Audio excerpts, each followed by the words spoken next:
White হাউসে ট্রাম্পের ১০০ দিন পূর্তিতে যুক্তরাষ্ট্রের মিশিগানে মঙ্গলবার অসংখ্য সমর্থকদের সামনে ভাষণ দেন মার্কিন প্রেসিডেন্ট ডোনাল্ড ট্রাম্প। মসনদে বসার আগে নির্বাচনী প্রচারণা আবহাওয়া এদিনে আবারও যেন ফিরে আসে। এমন জমজমাট অনুষ্ঠানে নিজের দাপট দেখালেন মার্কিন প্রেসিডেন্ট। এ সময় কোনো শক্তি আর তাকে থামাতে পারবে না বলে মনে করিয়ে দেন ট্রাম্প।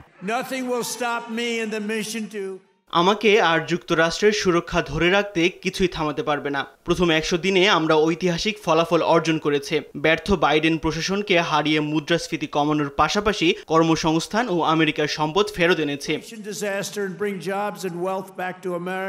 নিজ দাপট দেখানোর পাশাপাশি র্যালিতে ডেমোক্র্যাটদের ধুয়ে দিলেন মার্কিন প্রেসিডেন্ট। যেখানে আমরা মার্কিনীদের সুরক্ষা নিশ্চিত করতে কাজ করছি, সেখানে উগ্র বামপন্থী ডেমোক্রেটরা অপরাধীদের আশ্রয় দিচ্ছে।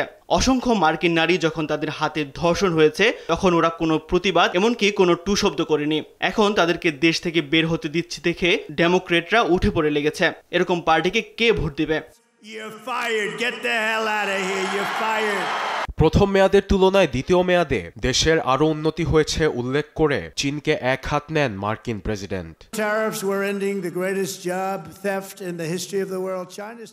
চীনের উপর শুল্ক আরোপে ইতিহাসের সবচেয়ে বড় চুরি বন্ধ হবে। তারা আমাদের থেকে এত কর্মসংস্থান ছিনিয়ে নিয়েছে যা কোনো রাষ্ট্র কোনো দেশের সঙ্গে করেনি। তার মানে এই নয় যে বেজিং এর সঙ্গে সম্পর্ক থাকবে না। দুপক্ষ একটি সমঝোতায় আসবে বলে আমি আশাবাদী। তবে বাইডেনের মতো বছরে আমাদের থেকে ট্রিলিয়ন ট্রিলিয়ন ডলার নেয়ার আর সুযোগ থাকছে না।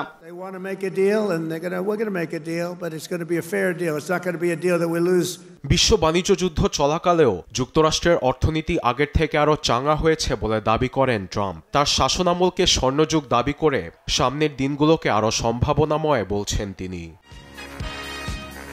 আরবেদ আফসার, নিউজ ডেস্ক, দেশ টিভি।